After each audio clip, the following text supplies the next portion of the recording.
cut out at the last second. That was interesting. Always a technical issue with this software. Always. All right, guys, welcome back to the Automotive Podcast, where you don't have to build model cars, but it sure does help. This is episode 34, which will be our last episode for 2025 for season 2. So up front, thanks everybody for joining us this year. And down there in the Hollywood Squares box, we have Mr. John Hodgkins. You may recognize him off of Instagram as J-Dog. We're going to talk to him tonight about his excellent builds. And just seconds before we came on air, they were discussing model shows. So we're going to discuss his first experience of going to a small local show. You might have heard of it once, called NNL East. And we'll be interviewing John, doing our normal getting to know somebody, and a nice calmer show without quite so many people on this time.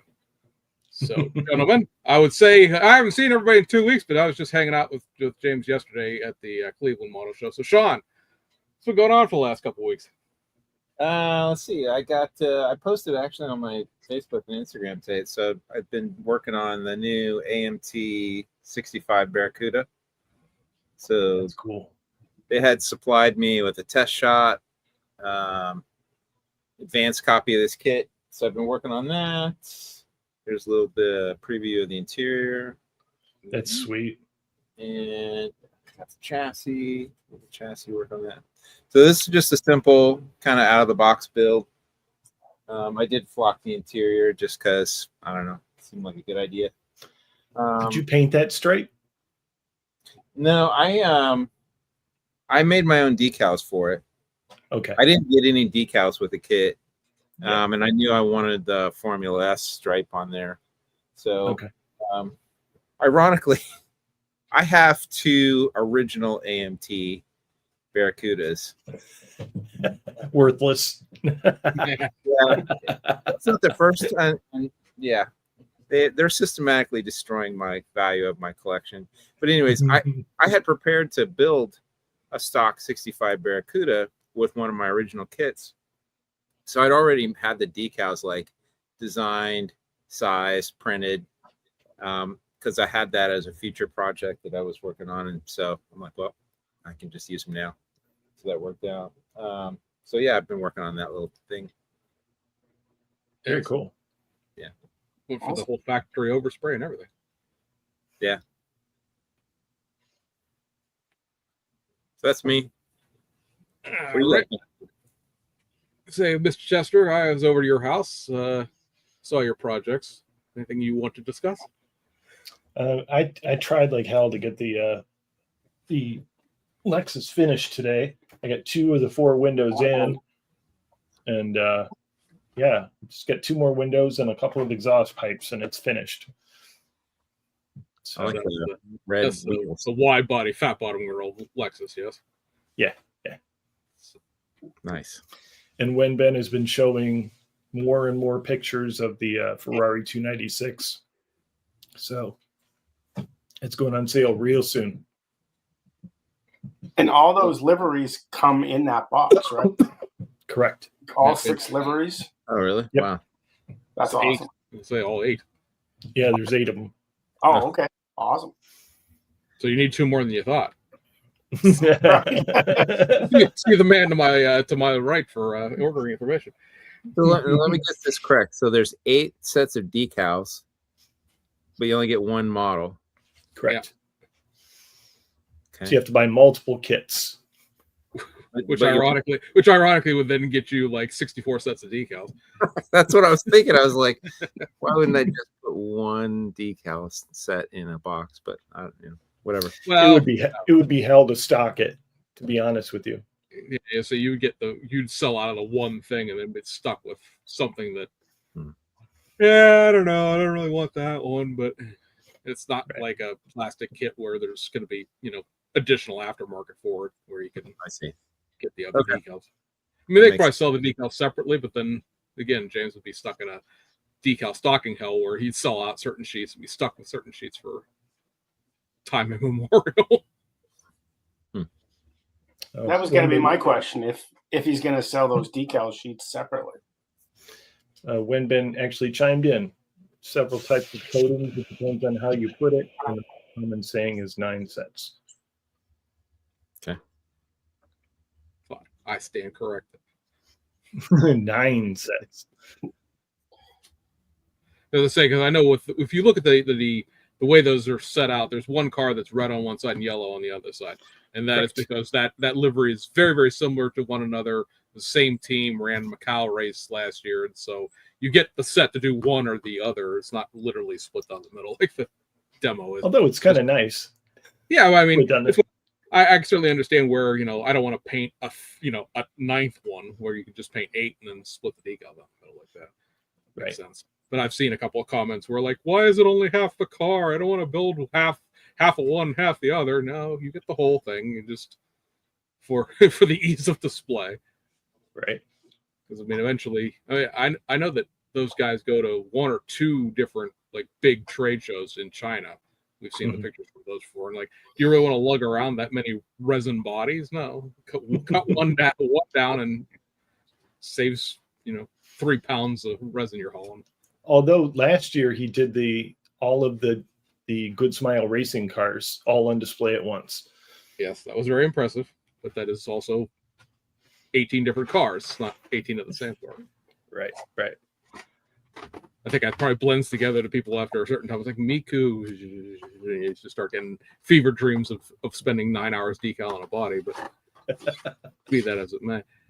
I, as usual, done anything. I spent my Sunday with James. We went to they call it the Cleveland Model Show. I don't know if that's an attempt to not IPMS it, but it is an IPMS show. Pretty well attended. I would say there were probably about 500 models on the table across, all genres. Automotive was pretty heavy. I think heavier than some of the plane categories for sure. If not, maybe some of the. I think it might have been heavier than if you looked at automotive versus each individual category, I think there might have been more cars there than there was any other one thing, because there were certainly more cars than there were ships, more cars than there were figures and anime. And I think it may have been more cars there than there was armor as well. But, that's hard to tell because then armor gets split into, 1945 pre-Nazi, post-Stalin, hard soft skin armor. And it's like, okay, sure, that I didn't realize that was a thing, but here we are.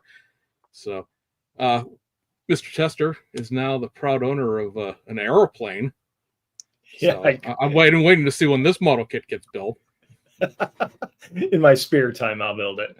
Yeah, okay, because there's so much of that. Right.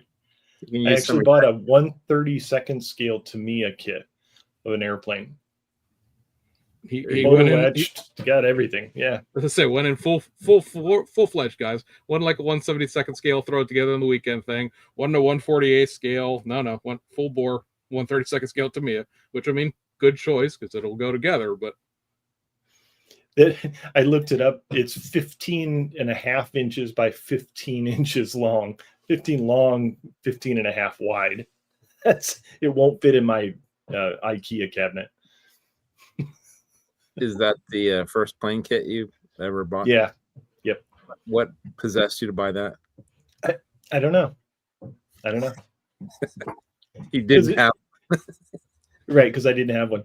It's a blue deal, and it's blue too. So it's not gray or silver or brown. It's blue. So yeah, he has himself a Corsair, which for the people who've seen one before, those are the very dark semi-gloss blue planes. So yeah, good choice. It's not a P-51. You didn't fall into that trap. So I mean, it's something that not everybody has one of. So look forward to seeing that in March at the Pittsburgh show. Okay. All right. It'll be the shiniest plane you've ever seen. Well, I mean, yeah, go talk to Mr. Hansk over there. He built that NASA Chase plane. It's gloss white. He can tell you all about building planes that are solid semi-gloss colors. He's now a professional. John, have you ever built a plane? I have 2 plane kits, both A10 Warthogs. Haven't started either of them, and I don't know that I will. But I've been collecting all the photo etch and all the resin parts for the Great Wall Hobby A10 that just came out about 1.5 years ago. Yeah. I'm finally going to do it. I want the best kit, the best A10 kit that they make. and all the stuff to go with it, and it sits in a box. It'll stay sitting in a box for a while. I actually have built a few plane kits in my day, but none for myself. I was trying to get my kids into modeling, and I was like, we'll pick out something and we'll build it together. And of course, my sons picked planes, so like, all right. So I kind of helped them through that, and then I had a friend of mine that was really into remember Space in 1999. Mhm. Yeah. AMT makes whatever that spacecraft is. I don't know. He bought that thing and was like, "Hey, I bought this. I want you to build it for me." And I'm like, "Okay." Okay. Spending a weekend and building that thing. So, anyways, that was my brief flirtation with things that don't have wheels. Things that sort of fly. I don't know if that actually flew or not. It could have had wheels on it, didn't it? Or no, I'm thinking of the actual like landing craft that's they also did. Yeah. I've never built one out of my own. Oh, Onyx says it's Eagle. The Eagle. Yeah, that's the Eagle. Yeah, That's okay. correct. That makes sense. Now that I remember it. So I saw up there in the comments somewhere modeling and retirement. Ken was on there. So how you doing, Ken? I know we saw you guys. We saw you there yesterday. I'm sorry, I shook your hand, so I know I saw you yesterday. And it was nice enough. He introduced. I met him in the Akron show. Yeah. And nice guy. Yeah, his YouTube channel is doing well too. So we'll definitely have to, if he's willing, consider dragging him on here, kicking and screaming next year in 2026. So, Mr. John, I have, to the detriment of your budget, the ability to like pay your mortgage and stuff like that, shown you the light that is Hobby Easy, which is a Hong Kong-based online retailer. And I know that you've purchased a number of things that you showed the other day. Kind of into the ape camo livery there, aren't you? I am. I've always been into camo anyway. I started, I don't know, early on wearing BDU pants all through high school. I don't know why. Always wanted to be in the military. Was never eligible to be in the military. And just kind of wanted to paint everything camo that I could possibly paint camo. Done enough tanks, and then I saw James's YouTube video with the Bathing Ape pink camo GTR. Right. And I was like, yep, gotta have one of those. Then after a little bit more research, there's an Aventador. There's two Audis. There's a GT3 AMG car, all in the camo. I'm like, yep, I got to do all of those. So I have collected all of the livery decals and all of the models to do all 5. And I think we have a R34 coming out pretty soon too. Yeah, that's super silhouette tribute type of car. Yeah. Right. See, this for me, this was like the perfect, introduction to your stuff, because like it's everything that I like. Imports, like stance imports, and modern race cars, and a guy who's willing to sit there and suffer through hours worth of decals. So like okay, John, I think I'd be friends with John. This is great. I don't even know what I because like Sean follows you on Instagram and knew who you were. I had just known you basically because he had suggested to have you on here, and then you had messaged me, saying that you had like watched a couple of old episodes and you now understood what Sean was asking you to come do in the first place. And like, but I was not. I looked at Instagram tonight before we came on, and I guess you follow me because I had the option to follow you back. So apologies for not following you back, but I don't play with my Instagram that much. And so I was not aware of like the things you had built in the past. So it was great to see when you sent the pictures over that we'll talk about all the things that you've done, because some of that stuff is just ridiculously cool. But it's like, but as an introduction, it's like, hey, he builds the same stuff that I like. Yay. Poor Sean. And I first noticed your models at NNL East last year. So I had seen your Ford pickup, or not a pickup, your Ford like F-250 or F-350. I think it's a welding truck. Yep. With sort of a patina. And, I saw that on a table, and actually me and Jeff Bloomhoff were looking at it, and we were like, man, this thing's amazing. We're really, and then I was like, I wonder who built that. And then I think I saw it on Instagram, and that's when I was like, oh, let me look at this guy. I was like, oh man, he's built all kinds of cool stuff. And so I started following him, like, oh, he really builds all kinds of different genres of things. And I think, yeah, that truck there. That's cool. So tell us a little bit about this. I'd like to know more. Like, what was your inspiration behind building this, and tell us about the details. It was for a build off that I was asked to join a four-person group, and so I knew I had to try to represent it as best as I could. I'm a part of Scale Speed Garage, and what that is it's a digital magazine, they say, of file packs that come out monthly.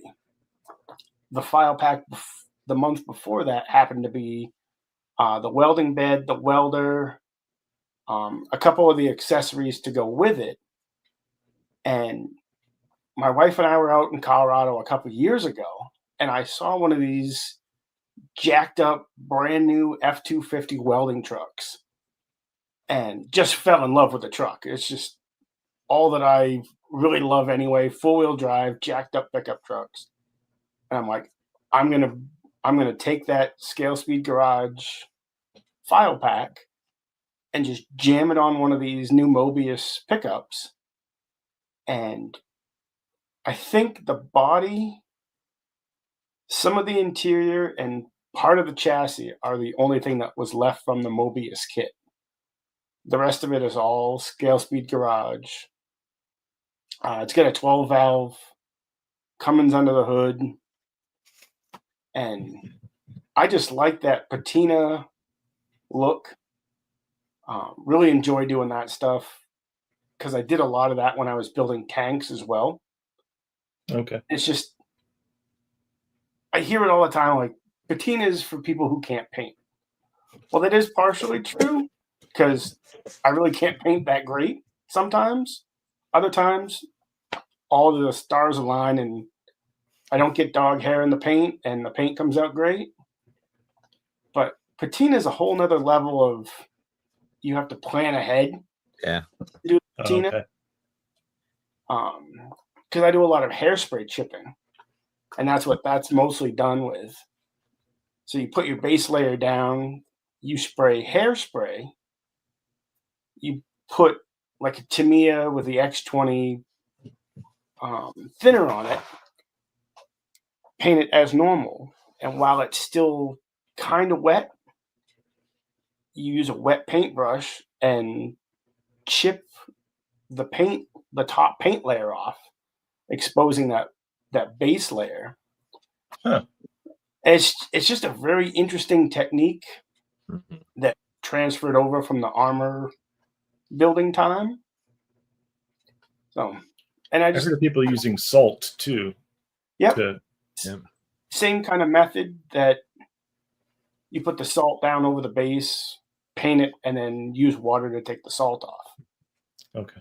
Kind of the same method, but with hairspray chipping,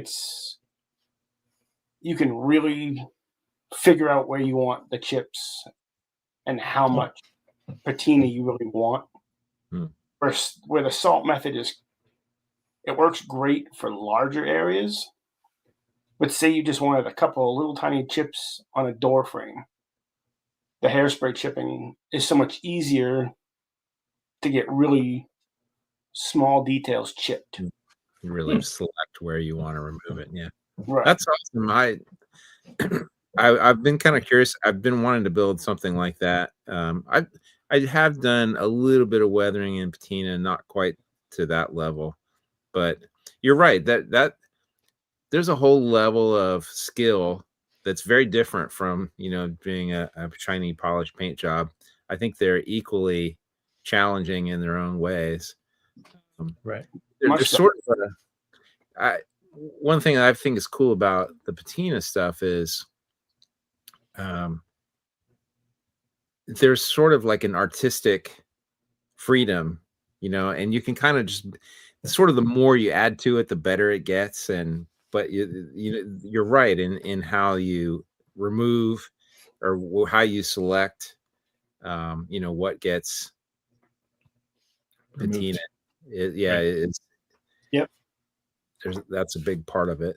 So that's really cool. It sounds like you can do 3D printing as well. Yeah. Yep, what machines do you have, and tell us all the particulars? I was given an Elegoo Mars 2 Pro because guy had an extra one, wanted to get me into it. I'm like, yeah, no problem. And with the idea behind it that I was going to help him print and sell parts. Okay. Got that running and was instantly hooked. I can make my own wheels. I can make my own engines in better quality than the kits can.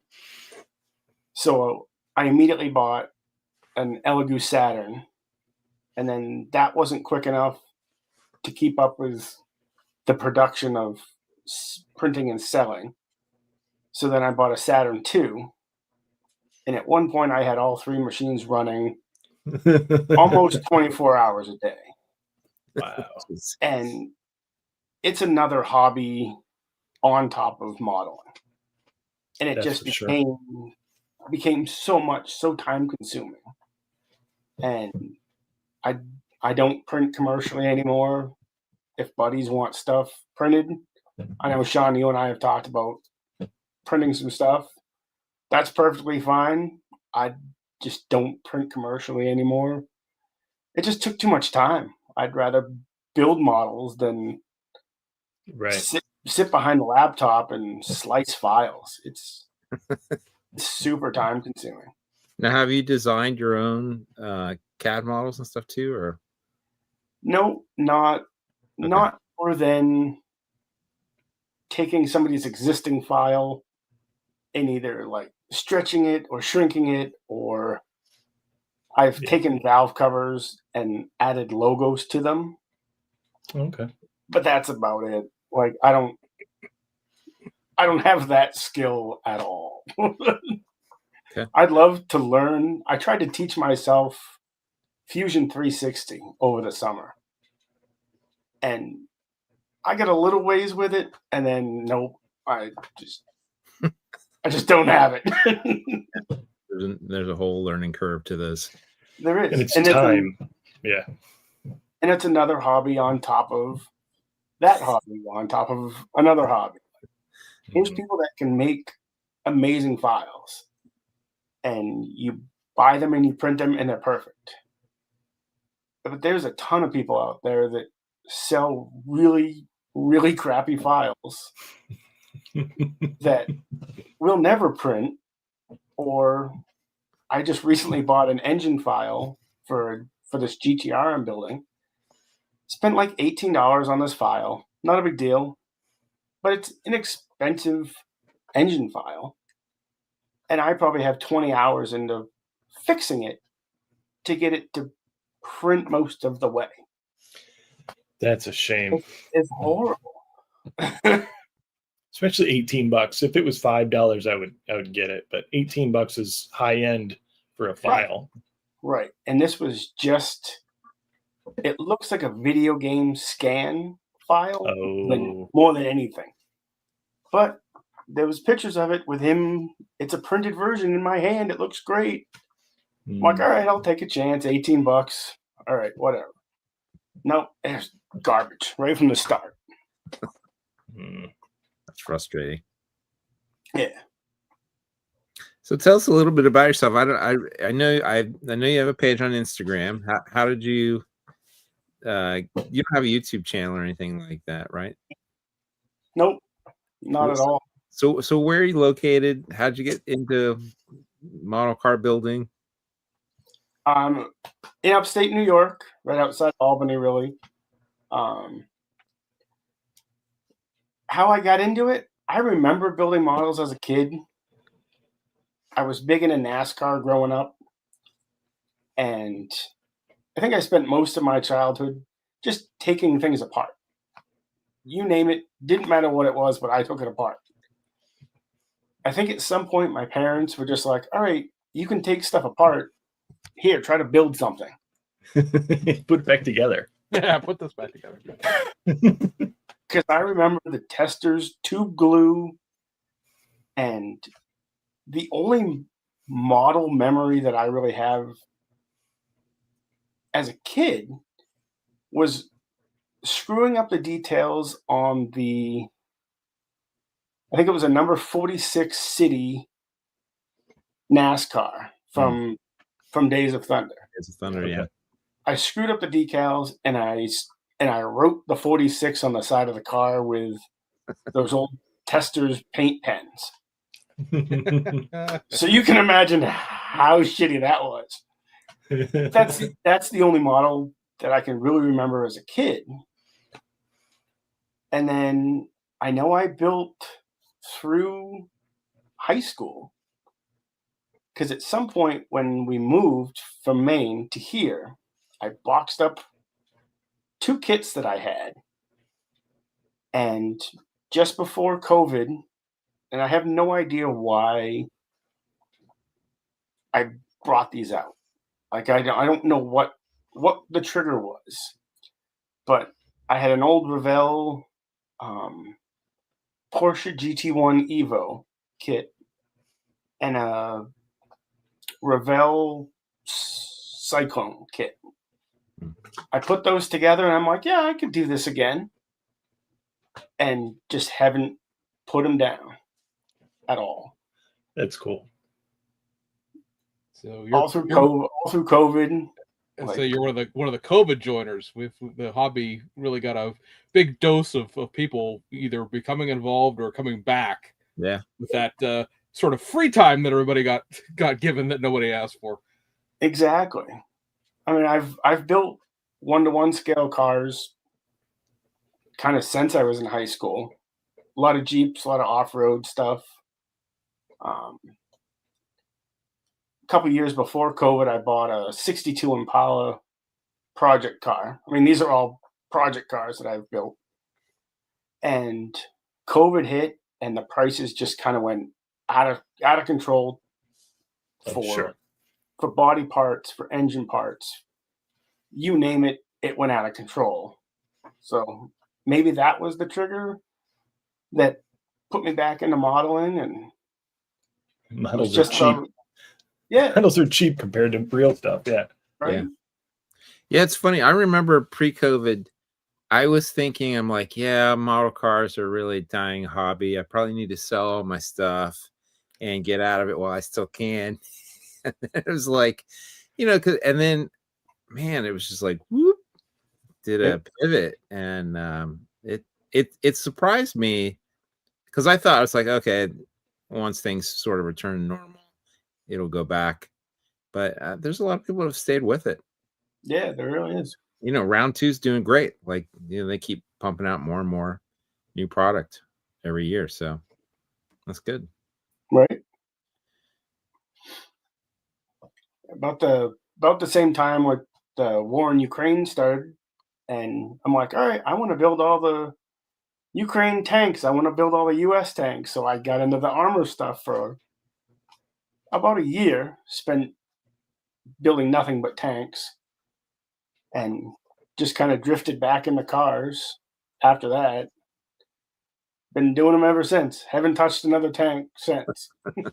And you were telling us you had never been to the NNL East this past year. Was the first model show you'd ever been to. Yep.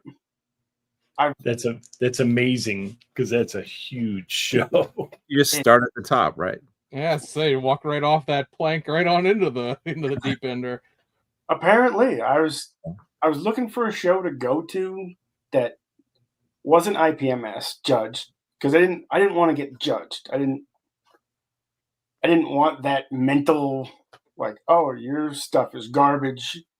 Don't ever come back." And it was like, "All right, there's a small show that's local to us. It's right down in New Jersey, 2 hours away. No problem." I'm like, "Yeah, that's the biggest show on the East Coast." Oops, I didn't know that. When we got there, the line was out around the building, down the side of the doors. I'm like, Yeah. "Oh wow, yeah, this is big." But had a great time. I got 2 of my models photographed, for one for each of the magazines that were there. Automodeler put one of the pictures of one of my builds in their magazines, so that was pretty cool for the first show that I went to have that happen. The first show, right? I was pretty stoked on that one. No, you're doing amazing work. And the other thing that I think one of the other reasons I started following you is, so I like overland style trucks, and rigs. And I know you built a couple things like that. And the Bronco that you'd built, Yep. the little yellow one. I don't know, James, if you've got pictures of that one. I Caught think so. my eye too. It's like, that thing is really cool. And what inspired you to build that? Thank you very much. I'm glad you like it. That was for a SEMA themed build off on the model car build off on Instagram. And I was lucky enough to go to SEMA a couple of years, and I was still into the 4-wheel drive stuff when I went. So I went and spent the whole time looking at the new Bronco, the new Jeeps, all the 4-wheel drive stuff. And when I was asked to do the SEMA themed build off, I'm like, well, yeah, Bronco, no problem. It had just come out. And again, Scale Speed Garage came up with a whole bunch of add-ons for that kit. Wheels, tires, the tent with a little ladder, the bumpers, front and rear, those were all Scale Speed Garage. That had a Motoboss Coyote 5-liter in it. Right. And it has a camo tent. Right, and the camo tent, of course. There, yeah. Yeah, I thought this was really cool. Did you have to scale the Motoboss engine, or was it kind of the right size and you just kind of made it fit? It was actually the perfect size for that. I built 2 of those engines. I put one in the Mang F350 and one in that Bronco, and same size engine, and just I think I had to flip the intake on one of them. I can't remember which kit I had to flip the intake. Okay. But the breather was the only difference. Okay. And I noticed you got is it working LEDs in the headlights? Yes. Yep. Yeah. Neat. And you can't see it in the picture, but on the firewall is the button to control the headlights.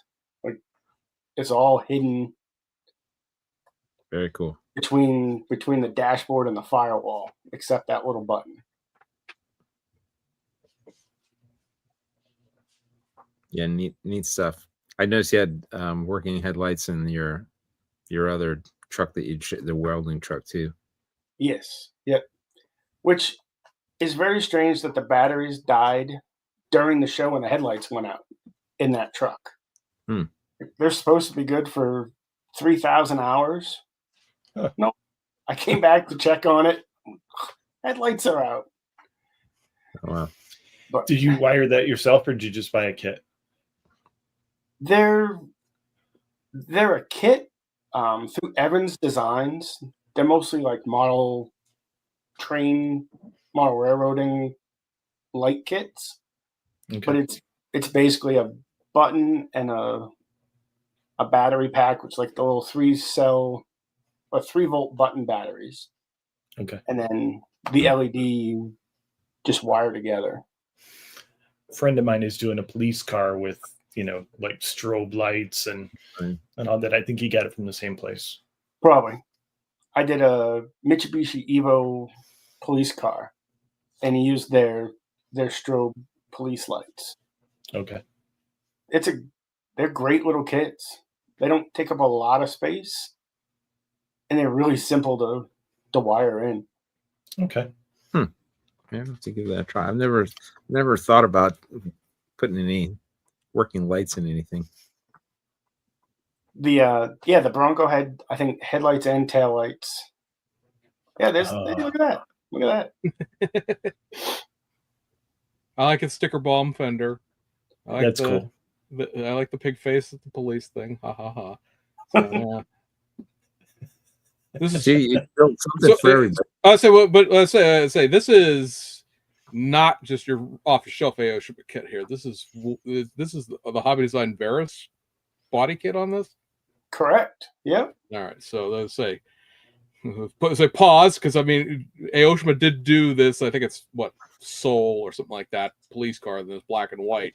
But this is not that kit. This is this is way beyond that, because if anybody's ever had the fun of meshing a Hobby Design body kit into an actual model kit, that's sometimes not the easiest path to travel. That is the police car kit, but it is the Yaris or Varus front fender kit. Okay. Cool. You might be the first person I've ever seen actually built that. I've seen a lot of people like hold up the box. Oh, I bought this thing, but like so many things, you don't ever see anyone actually build the thing after they bought it. So what inspired you to build that? It's such a contrast between that and the trucks. I don't really know how I transfer between trucks and tanks and imports and American built cars. I have no idea. It's just kind of whatever the mood strikes, and you get inspired by something, and yeah, I'll be scrolling through Instagram someday and be like, "Yep, I gotta build that." Do they make a kit? Yes, they do. All right, buy it. Now, are the sticker bomb, is that all one decal sheet, or is that a bunch of? Yeah. Okay. Is that Zoom on? Zoom on, I think, does that. Yeah. Okay. Yeah. That whole genre is just completely not in my wheelhouse. I have no idea even what exists, or. Boy. So, sometime when you come over, Sean, I'll tour of Italy, tour of Japan, right? That stuff is way under my radar, but it's cool. Like I really dig it. Yeah, I discovered that you can import kits from Hobby Link Japan, and I'm like, really? Okay, that opens up a whole new realm. And then James turned me on to Hobby Easy. I'm like, oh, they have twice as much stuff. This is going to get trouble. I was like, this is another good example, because this is just a display picture. It's not nothing crazy, but these are, again, a couple of kits. I've seen people in Japan build them, but I don't know if I know anybody else in the United States has ever built either one of these super silhouette cars. Right. Because me personally, I'd love to see these redone, because they're toys underneath. Like the bodies are good and all that, but the actual kit itself is pretty mediocre. But like, yeah, okay, sure, why not? Like, again, these may be the only two in the United States that exist in completed form, as far as I know. I've seen very few of these, done. I think you probably, if you're building these for the racing aspect of it, you have to kind of have a background in like why anyone would have done this in the first place. But they're just cool kits in general. Right. And those were both built in 24 hours. What? Both of them in 24 hours? Every year when they run the 24 hours of Le Mans, there's a Facebook group that does a 24-hour build. Starts at noon, ends at noon, and it's pretty open to whatever you want to do. Yeah, it's Gary Kolchuk's group, yeah. Yeah. Okay. And that was the second year that I did it. The first year I built just a plain basic S10 because I didn't know all right, 24 hours. It's not really a lot of time, but it's enough time. So I played it really safe. And then this year, or this last year, I built these two. I'm like, they're really basic kits. Like you said, there's not much to them. But still, that's a lot to do in 24 hours. Yeah. I'm trying to think through the logistics of painting, having enough time to dry so I can apply decals. How's Hydrator. that? Hydrator. Okay. Yep. Paint one, or paint the black on both of them. Put them both in the dehydrator. Go take a nap. Work on the interior. And like 2 hours at 90 degrees in a dehydrator, they'll almost take tape. 3 or 4 hours, it's dry. It's good to go. I just got one, a dehydrator, a little while ago. It's a game changer. It really is. Yeah, I shot 2K in the morning and it was cured by the end of the day. I was like, wow, there we go. Huh. Sean, the new Chrome that you just tried out, the Fusion Chrome, 4 hours in a dehydrator, and you can touch that. Oh wow! You have to still be careful with it, right? It's not 5 to 6, 7 plus days. Okay. Yeah.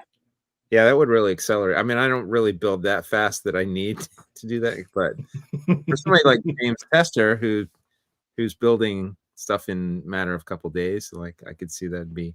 It takes me a month to build something, so that should speed things up. Huh. It's super convenient. It really is, and they're dirt cheap, especially like at a Goodwill. There's hundreds of them. I bought one on Amazon. It looks like a little microwave. It was like $80, and you can fit a car on a stand in it. So yeah, perfect. I say, and those are good choices for a 24-hour build. If you've done it for a couple of years now, one of my favorite sports is right for Christmas when people start piling in there.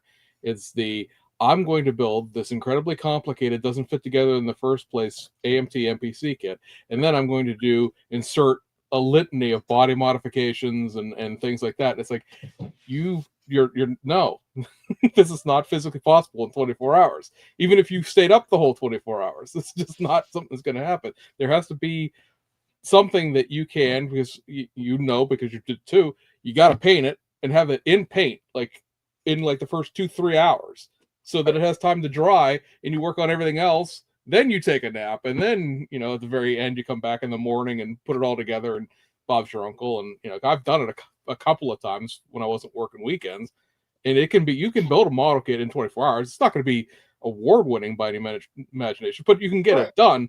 It's just like the subject you pick, and then what you think you're going to do to it in that 24 hours, and it's being realistic. Yeah, it's very chaotic if you sit there and you watch that group in real time on the Saturday night into Sunday morning, and it's 3-4 hours in. It's like, oh, I've stripped the body 4 times and they're out, and it's like, I was gonna do all these body modifications and the putty won't dry. They're crashing off the side of the road, and it's like, curbside. Build something curbside. All these Craftsman Plus kits that Ron threw are doing, perfect for that. Yeah, perfect, because that's a body. It's a body thing. Paint it the way you want to. Get the paint all done nice, and you just casually go about your day with the rest of it. But you start building a full detail kit, anything with an engine and everything like that, it starts becoming a problem. And if you start, I'm gonna make this a convertible. Okay, are you? Okay, you're not gonna finish. I can tell you right now, that's a bad idea. This year, the optional building is 1/20th scale, because it's the 20th anniversary of them.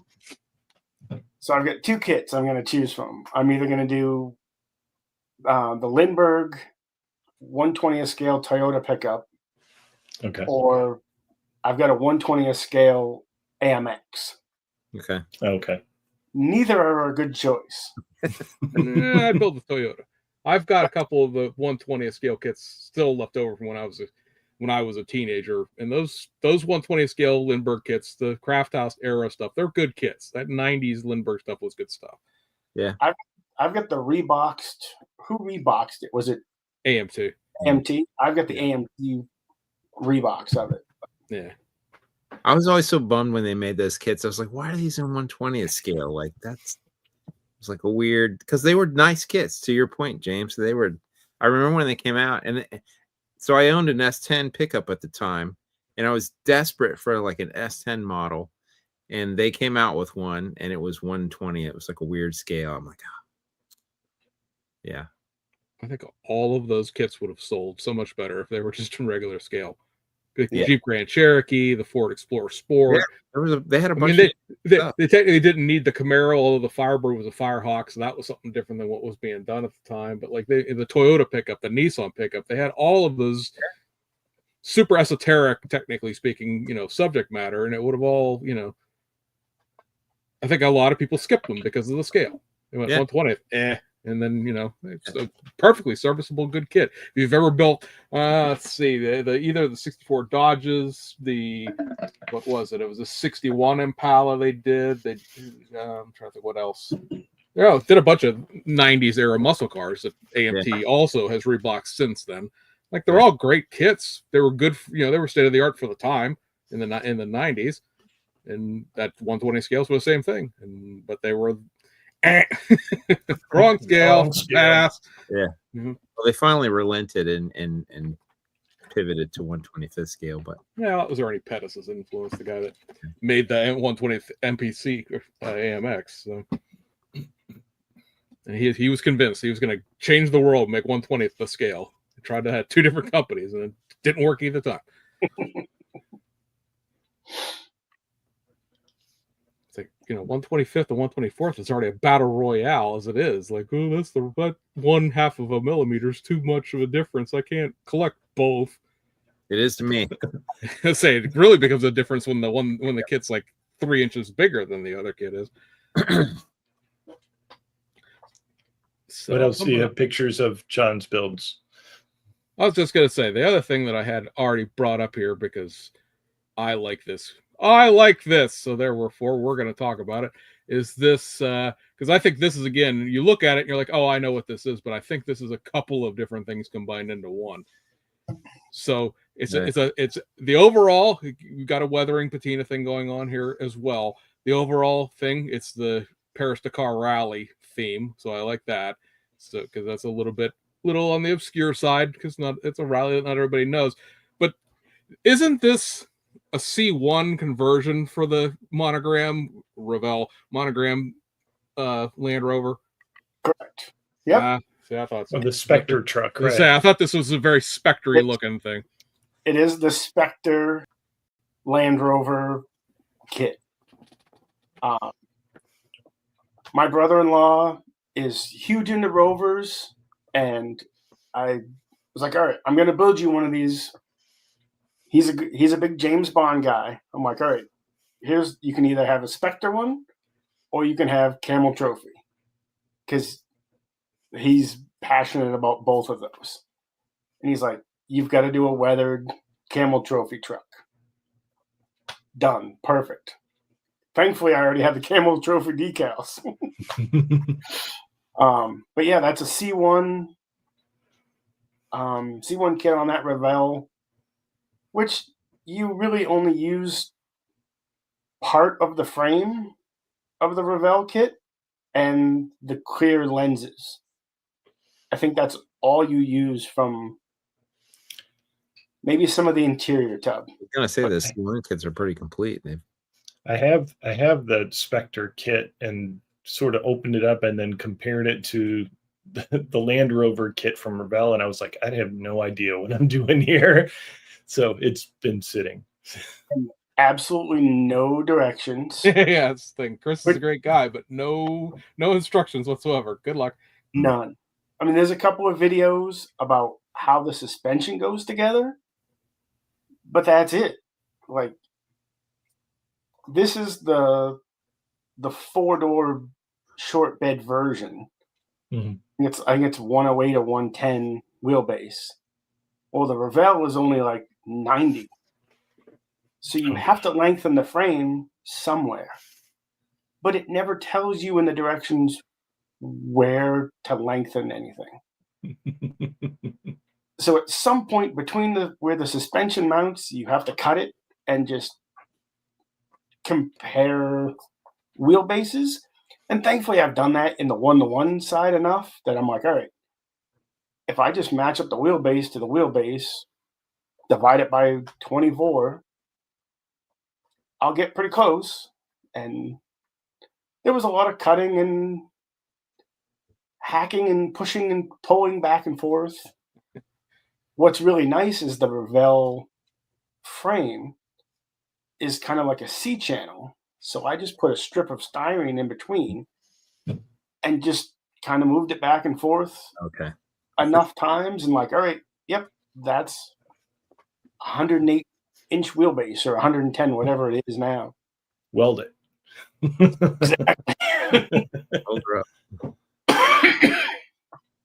Yeah, that's really super cool. And you got all the overlanding gear from other sources? I think all the overlanding gear is all from a black box file. Okay. I believe. But there's probably scale speed stuff mixed in there, but I think a lot of it is the black box. Yeah. You need that, don't you, Sean? I do. I'll see what I can do for you. Yeah. That's and I like the overall look here. It's got weathering. It's, and it's not over the top. It's nicely done. Gives you the idea that obviously this is, very well used, but it's not.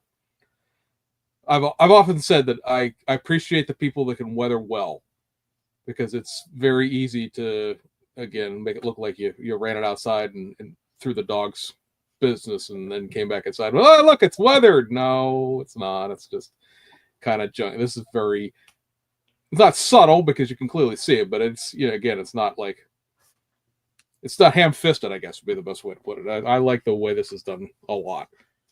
Yeah. Thank you very much. I appreciate that. I'm guessing you use some airbrush techniques in there as well. Yeah. Yep. Because even the windows are well done, and that's a hard thing to do correctly. If there's a way to be correct about it, it's done well. Well, I appreciate that. Because a lot of people will weather the windows and then you just can't see through them, and it's like, okay, now how am I driving this again? Because I can't see out.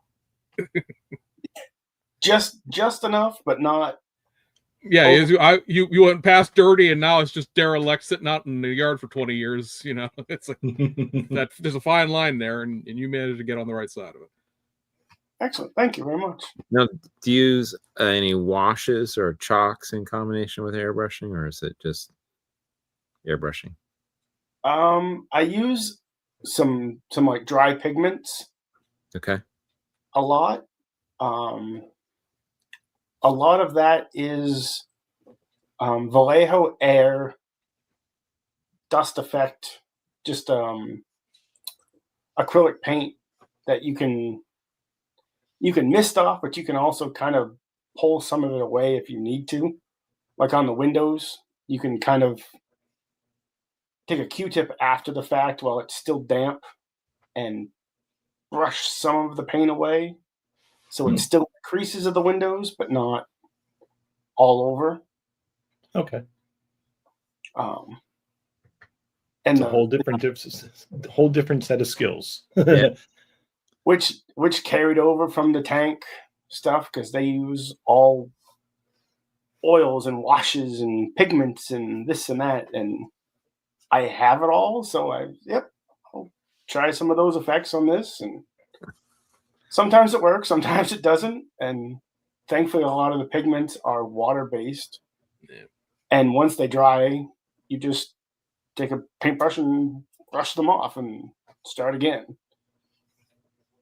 Have you tried the I'm trying to think what brand makes it? I think AK makes it a bunch of different, but the pencils, the silver pencil to chip rather than actually doing the hairspray stuff? Yep. I've got a couple of the pencils. Haven't messed with them enough to get good at it, because when they're wet, they work very boldly, but when they're dry, they barely work. So there's got to be a fine line somewhere in there. But or maybe let it dry a little bit and then start using them. I don't know. I haven't played with them enough to really figure them out. So they would be handy for, the sort of the errant rock chip and things like that, and on a car, rather than spray painting the whole thing and hairspray and then coming back and trying to get the paint back off. I mean, a lot of us use lacquer paint, and trying to hairspray chip lacquer paint's a pain in the butt anyway, because it's usually a pretty tough thing to get back through, solubility wise with the water. So you have a very, very short window. It can be done, but you have a very short window until it's not going to chip anymore. But it actually works kind of to your favor a little bit, where if you have a specific spot you're trying to get a chip, all around it is going to be, you're going to kind of beat the paint up anyway right there. Okay. And get your chip, so it kind of dulls the paint, so it's not just one chip and perfect paint all around it. It kind of helps, but it's a super short window for lacquer paint and hairspray chipping. The X20A and the Tamiya, you can do days later, hours later, days later, and the water will still break through the Tamiya and chip it. More overland. Overland, yeah. Yep. Where did you find a Jeep body? That's two Andre Bezrodny files. Okay. Mashed together. Oh wow! So they never made a two-door Chief before, I think, like 82, but they never used the rhino nose grill after like 78 or 79. And I had a J truck that had this rhino nose on it, and I just love that nose on that era Jeep. And I knew I wanted to build a two-door Cherokee, so I took the two files and mashed them together and digitally, and then printed it like that. That's the most kind of I can do in the 3D world, is take what somebody else has created and bend to my bend to my will. Yeah. You actually merged them in the 3D file first before you printed them. Correct. Okay. Yeah. I just sliced the nose off of one and sliced the body off of the other one and roughly joined the two. That's very cool. And the trailer is the Jeep body off of one of his other files. Just kind of hacked the body off of the bed and just used the bed off the Jeep truck. Is that one of his older files? I don't remember seeing that in this. Okay. Yep, it's back when they were just the black and white drawn pictures. Okay. Yeah. Deep cuts. Yeah. I think those are all $5 files at this point. Yeah. They're way back. Yeah. But when I got my printers, I'm like, is there any Jeep stuff available? Oh, yes, there is. Yes. Yeah. And those are one of the first things I went after when I got a big enough printer that I could print a body. Like, and a modern Jeep Gladiator pickup too in his older stuff. Yep. And this qualifies as now for something completely different. Wow. Yeah. Looks like another SEMA build, but from a different era. Right? I grew up driving S10s. I had a half a dozen of them at one point. Okay. I would drive another S10 today if I didn't live in the Rust Belt. I would probably drive S10s. Mr. Duff and I both had S10s at one point in time. Yeah. I had one way back when. And like the mini truck era, I read mini truck in high school. Yeah. Trucking all through high school. Like I've still got magazines of that. So that's just kind of my gig right there, wrapped into one. Now, does the bed articulate, or is that fixed in position there? It's fixed. Okay. Looks cool. And how did you do the hexagon pattern? There's I don't even know the brand that makes them, but there's pre-cut decals or pre-cut stickers, basically. Okay. That Okay. For masking, yeah. yeah, it has the positive and the negative masking, Ah.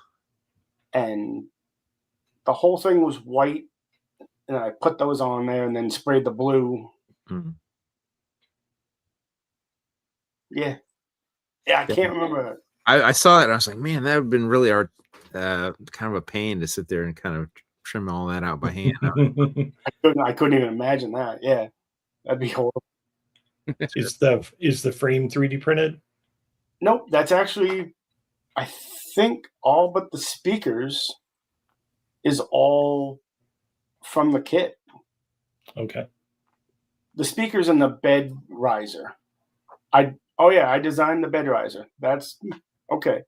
So it was two little triangles. So I guess I can design a little bit.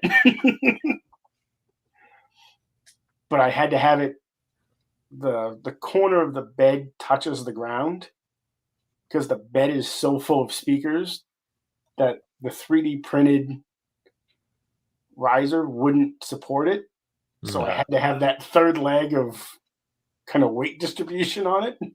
Right. It was probably a real world problem back then. Yeah, right. It's a very period. Very period. 90s period, correct? Yeah. Yep. The decals are from the I think it's Tamiya GTR kit. Yeah, that pink one, the Le Mans kit. Yeah. Yep, the pink one. Yep. Very cool. Thank you very much. Yeah, it brings back memories of that era. Right? The best time in mini trucks. So how long ago did you build it? It wasn't built back in that era, right? This is more of a modern build. I built that last winter, I think, because I gave it to a buddy at NNL East who came up. Cool. I brought it in, he took it home. So Neat. To answer Kevin in the chat, no, John doesn't have a YouTube channel. He does have an Instagram. The link to his Instagram is in the description of the video. Doesn't matter which one of the channels you're watching. It's down there, so you can click it and find it without having to search for it. Let's see here. We've got, speaking of trucks, let's see. Stop that. Start this. Was this built for the theme this year at NNL, or is it just happens to be a Ford truck that you just did? Just happened to be another truck that I did with no. I don't remember why that was built. I do a lot of build offs because it just kind of keeps the start and the end kind of finite, I guess. Like I like a goal to start and finish because otherwise I'd just drag stuff on and get distracted halfway through and put it away, build something next. And do you build one at a time, or do you build like several at a time? What's typical for you?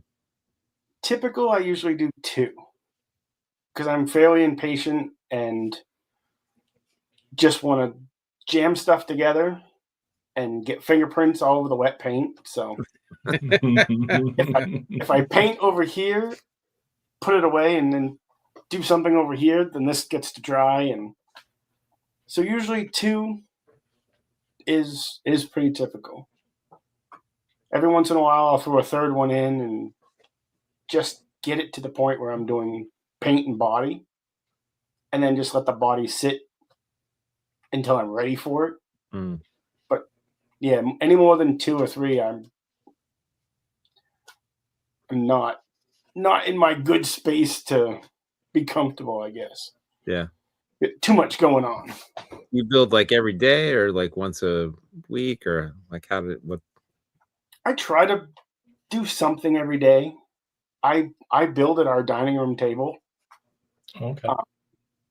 So I don't have I airbrush and everything in the basement. My 3D printers are in the basement, but I don't build down there. I build right at our dining room table. So I get home from work, I can put some decals on or throw the next layer of paint on the engine or do something a little bit every day. On my days off, I could sit for 20 minutes or I could sit for 5 or 6 hours at a time building. It's very rare that I'll go 2 or 3 days without touching it. Whatever project I'm on. So it's a pretty constant movement of work. I think you mentioned building like real cars too, like 1-to-1 scale stuff. Is Mhm. that Which I haven't touched my Impala since COVID, okay? and I've found as much joy in building model cars as I do in real car in 1-to-1 stuff. And it's way cheaper, and I can build a Rover today. I can build a GTR tomorrow. It doesn't matter. It's so easy to transition as the mood strikes, I guess. Right. Where 1-to-1, all right, you're going to build that for the next 3 or 5 years, and you can't just swap it out for something else. You can, but it's going to cost you. But Turn into the Facebook Marketplace guy. I know what I have. This is great because you build so much so many genres across the board because you can just whiplash back and forth because like all of a sudden like, oh, okay, now we're over here now. yeah. Now we're in Pro Mod IROC Z. Yep. For another build off, it was, I don't know if it was Camaro based or if it was, I don't remember. But the IROC kit is a dirt cheap kit that I didn't mind hacking apart. I really don't mind hacking apart most any kits, but the cheaper, the easier they are to cut up and not worry about it too much. Now, is this one of the Revell like pro stock kits that you started with, or was this a stock Camaro IROC? That's just the cheap Hobby Lobby $18 stock IROC Okay. kit. And then where did the chassis come from? The chassis is a Mirror Creations, MUUR Creations. 3D file. 3D file. He does a ton of these Pro Mod chassis, and they fit like a glove to the car that he designs them around. He's got them for Mustangs. He's got them Camaros. He just did an AE86 that's coming out pretty soon, and they fit great. A Pro Mod AE86. Yeah. Yeah, I can't wait to get that one because I've got it. You gonna make a tofu car? Hopefully, yeah. That's the plan. I've got a couple of those kits to do. So, Pro Mod one of them, sure. I built this alongside an AMX with that same chassis. Okay. Not the same size car at all. So I had to take that chassis and just kind of hack off what I didn't need to fit, and it worked. I mean, I hacked his file all the bits, but Is that the white AMX I saw on your Instagram? yeah. Okay. Yeah. James, you have pictures of that? I'm White- trying. I'm trying. My computer's like, this is too many pictures you show.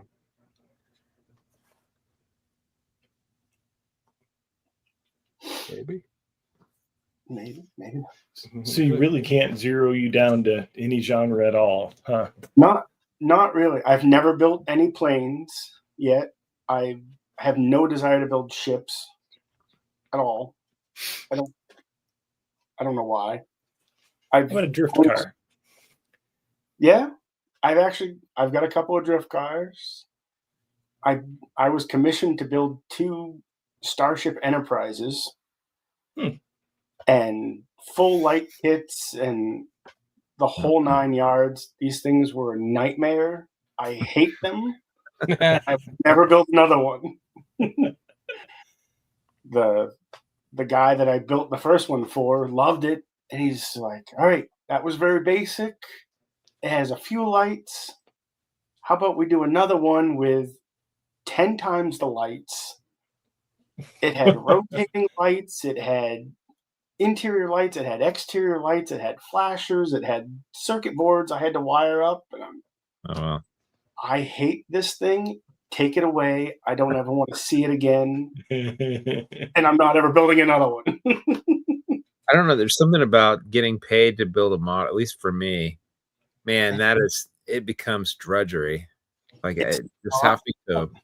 Yeah. Anytime when I am forced to kind of work on it, it's just like it's a job. It takes the fun out of it.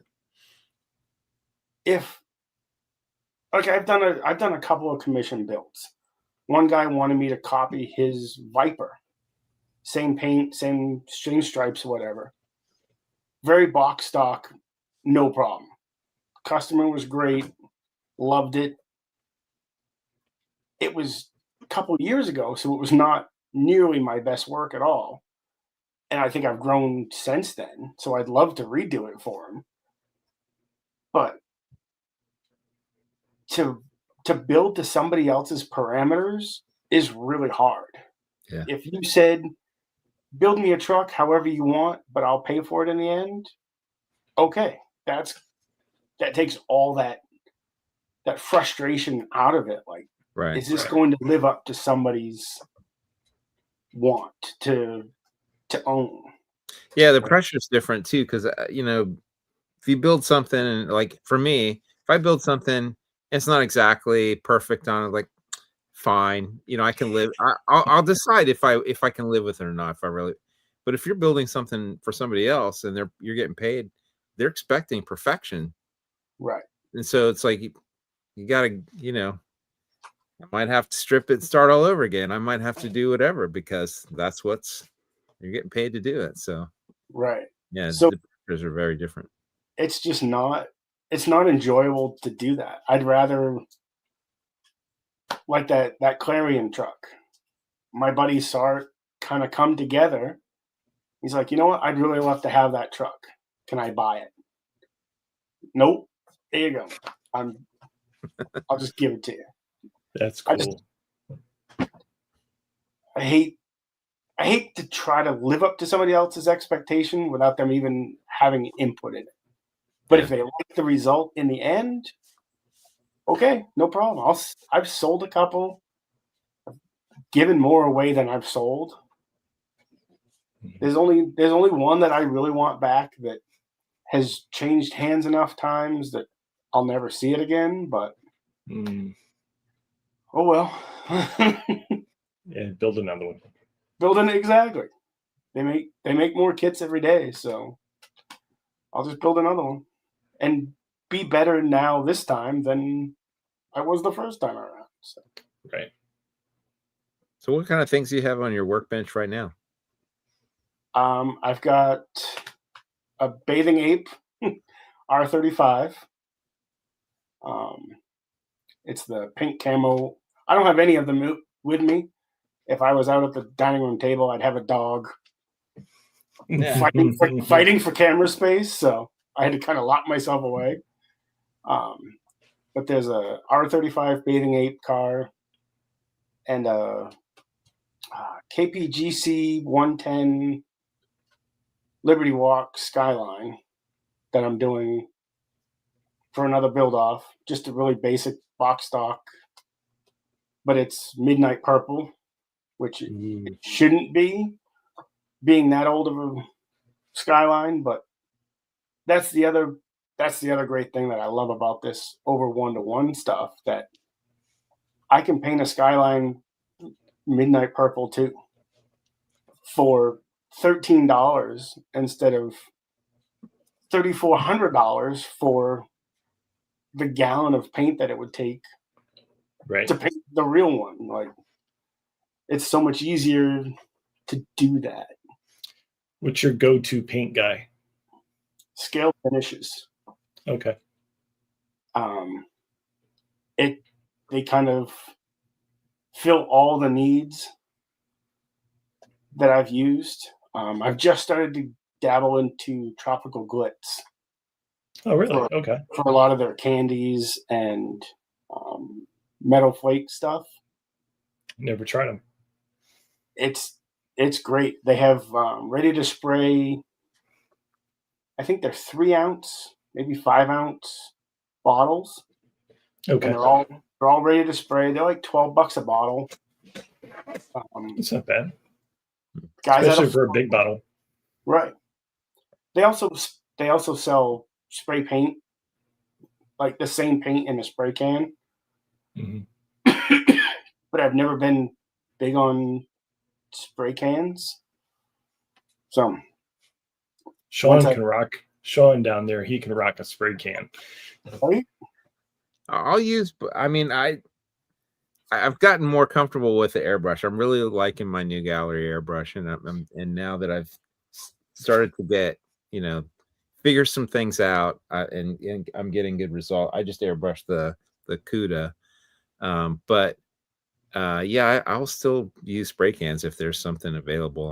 I'm not afraid of them. I was going to ask you guys a question, because have any of you guys ever used nail polish to paint them? A long time ago, I tried it. I've got a gasser project going on right now, and I was like, there's some really weird colors and pearlescent combinations. There's some oddball stuff that you can get in nail finishes that you can't get through any of the traditional paint manufacturers. And for this gasser project, I was like, I really want something weird, so I was considering doing a nail polish finish. Just get a lacquer nail polish and lacquer thinner. Make sure you base coat it similar color of what you want it to be, because nail polish is very translucent. Okay. Yeah, I was thinking I could probably do like a pearl white base or something like that. Okay. But yeah, say if you're doing like a blue nail polish, I would paint it blue first and then paint the nail polish over top of it. Okay. Yeah. Because if you go pearl white, you might end up with a very milky. Okay. Good tip. And would you use Mr. Hobby leveling thinner with that, or just like a lacquer thinner? I think Mr. Hobby leveling thinner would probably do well with it, but regular lacquer thinner is fine too. Okay. Yeah, you just can't get gel nail polish. Right. Apparently, it's going to be a lacquer. I don't know. I don't really know much of the difference, but I was told to avoid gel nail polish. Okay. Not really sure why. I don't know. But yeah, I agree with you. Lots of cool pearls and stuff like that. Yeah, weird candy colors and stuff like that. And so check out Tropical Glitz to see because they have a ton of candies and pearls and some really wild colors that mixed together, and they're even crazier. Do you have the ability to tell them extra small flake? Because I see that's real big with the lowrider guys because they want the bigger flake. His cosmic silver, I think, is what I've used. Seems to be a very small flake. Okay. But I'm not sure if they have the ability to change that or not. Okay. All right. Because he does do mostly automotive paints, Right. and they are based on automotive. But I don't think he changes the flake size. Yeah. Okay. But I spray through a 0.5 needle, and I don't have any issues with the flake. Okay. So All they right. must be small enough. I'm not really sure. Sometimes they look a little bit out of scale. I mean, depending on, like, for a stock car, I would, to me, the flakes look a little bit big. But if you're doing like a low rider or a custom, and you want a big glittery, I think kind of Right. cool. Yeah. I hate to go down this route, but the guys that go to AutoZone and buy a can of Duplicolor metallic red or something, that flake's too big. Right. For a scale. And one of the things that I started using these little metallic little Tamiya, bottle paints and airbrushing that. And one of the things I really like about it is their metallics are really fine. Like their pearls and stuff are. Look into Mr. Hobby GX series, Sean. I think you'll really, really like their metallics. Okay. Super fine metallic in those. All right. They have like 7 or 8 different shades, and I think you really like them. If you can find them in stock anywhere. Right. Which is seemingly very hard lately. Yeah. Just do an internet search. You might get it out of Texas or something. I suppose we could add James Duff back to stage. Yeah, I was going to say, he sort of disappeared from us. There he is. The computers decided that was enough of that. So, and as we were saying,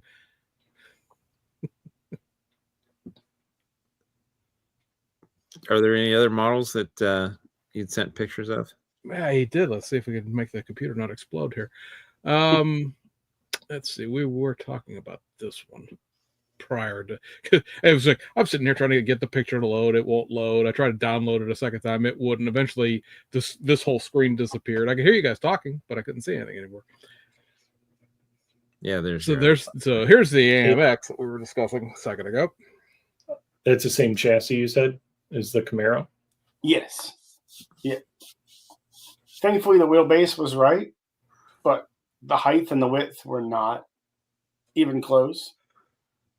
So I just kind of had to cut the roof line and most of the whole tail section out of the chassis to fit that body. And did that engine come with that chassis, or do you pull that out of something else? That's a Scale Speed Garage Pro Charger engine. And those are the valve covers that I put J-Dog Racing on the valve covers. Oh, neat. That's fun. Hey, look at you. Zoom right in. That's right. When it works, when it works, it works. When it doesn't work, oh. So you also were discussing the tropical glitz, and this is another fun one, just because I know the build up that you did this for, but it's also another like, hey, look at this. This is something completely different. We have this thing. Wow. It's a pretty nice looking lowrider. Thanks.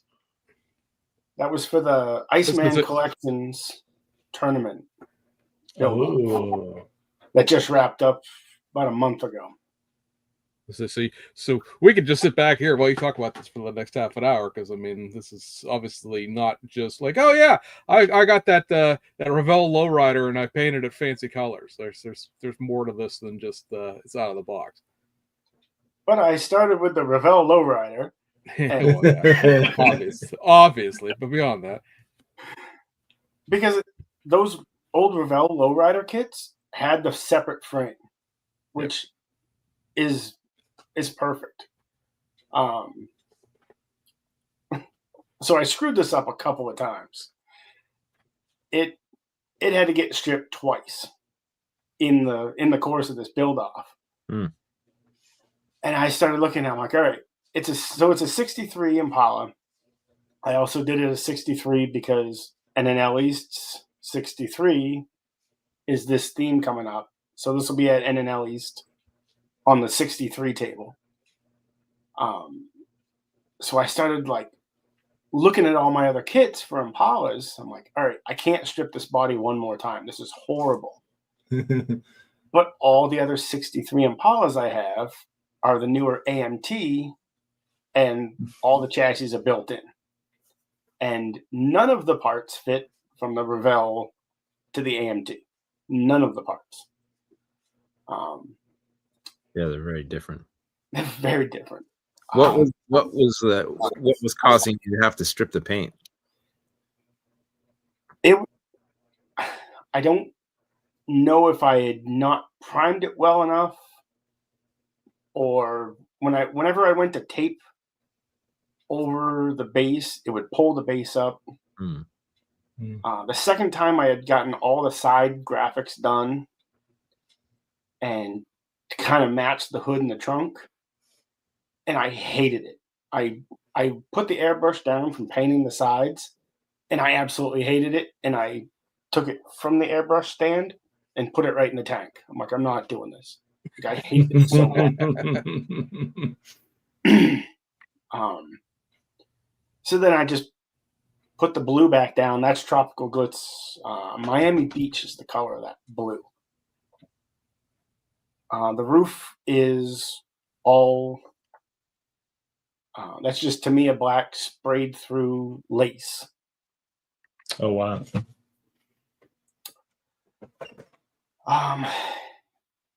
And it was for that build off, and I knew I had to really kind of step up big time to try to even compete in that build off group. So I hinged the trunk, hinged the hood different, suicided the doors. First time I'd ever really cut up a car that much and tried to make the hood and trunk working as hinges. They didn't, so now they're posed open because it just didn't work. 3D printed wheels, all the air pumps, the speakers in the back, those are all 3D printed. I don't know if I sent you a picture of the engine or not. It's a 572, I think. I'm not really sure. See the little chain link holding the suspension. It's kind of neat. The suspension was from a company called Mads, MADZ, and it's put together so you can use pen springs and it will actually articulate. Wow. But I screwed that up and I didn't have it articulate, so I just posed it because I knew I wanted it three-wheeling anyway. Right. So it wasn't really important to me that it did move. So I just kind of made it not move. But yeah, that didn't do so well in the tournament. I got knocked out in the second round. Oh, but man. I got knocked out in the second round by the guy who won it all. So it makes it feel a little better, right? A bit easier to deal with. Yeah. I tell you, those lowriders guys, there's a lot of those really good builders that build in that genre. We should try to We should look at that and see who might be a good guest to have on there, because I'd love to learn more about some of the painting techniques that they do and a The lot of masking and stuff, right? Armando, I think it's Arnaldo or Armando Flores, yeah.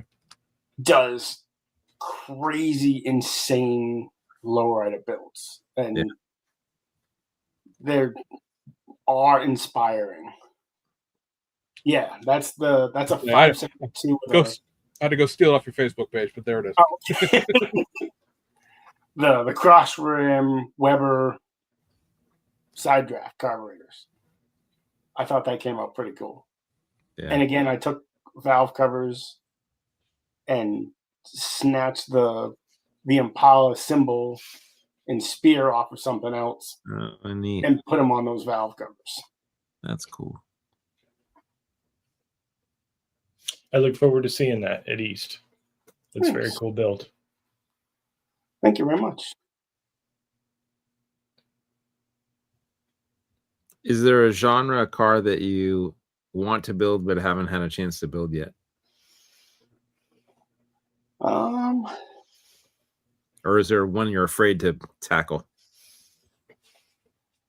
So I know you guys have this conversation, like the whole I'm not good enough to build these cars. So Go I've got on. I know you'll love this one, shit.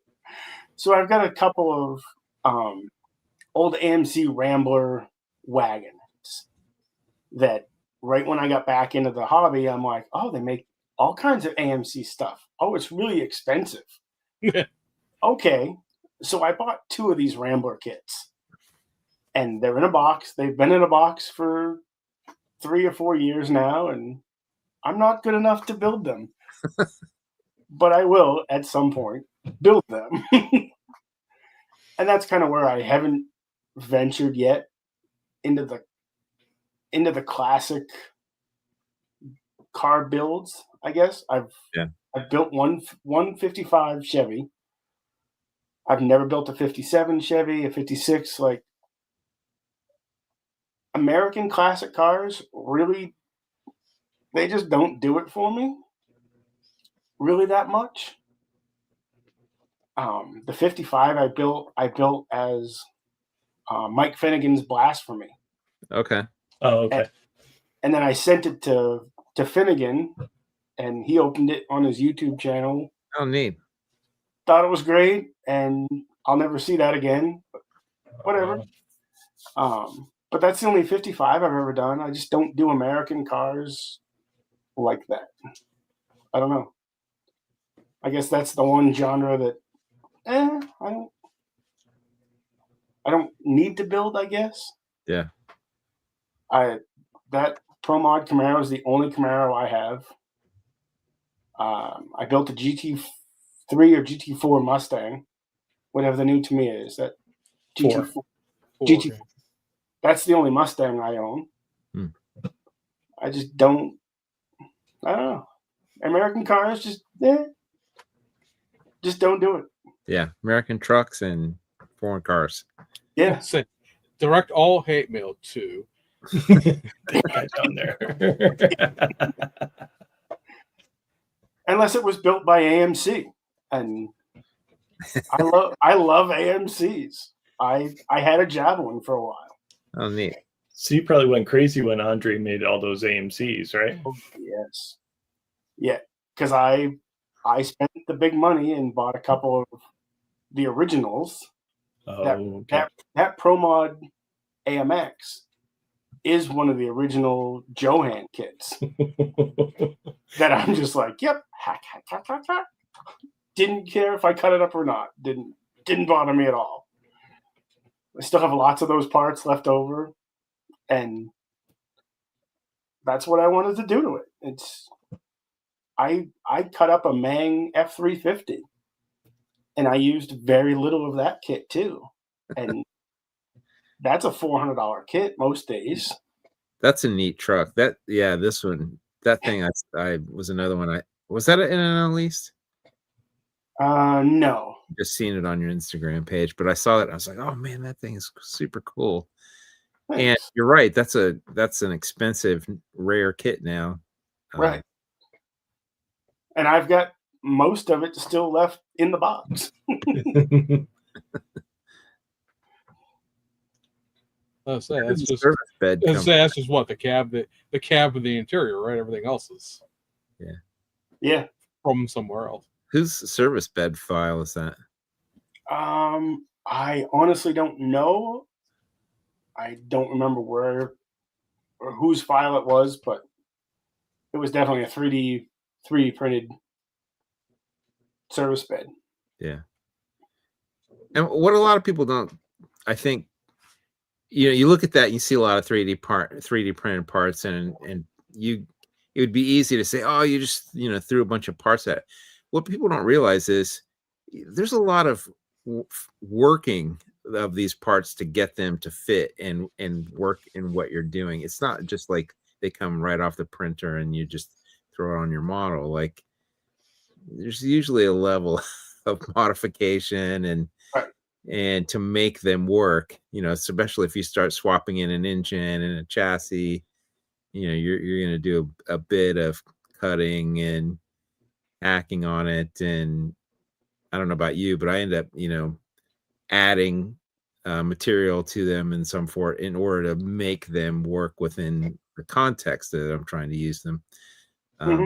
So, Or yeah. have modify the kit frame to fit the wheelbase, then to fit the bed.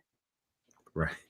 On that welding truck, I think I printed maybe 6 of those beds before I got the one to fit. Because the file didn't come to the right wheelbase, but I didn't want to change the wheelbase of the truck because it looked right. Yeah. So I had to change the length of the welding bed. Okay. But thankfully, resin's really cheap, and all it takes is time.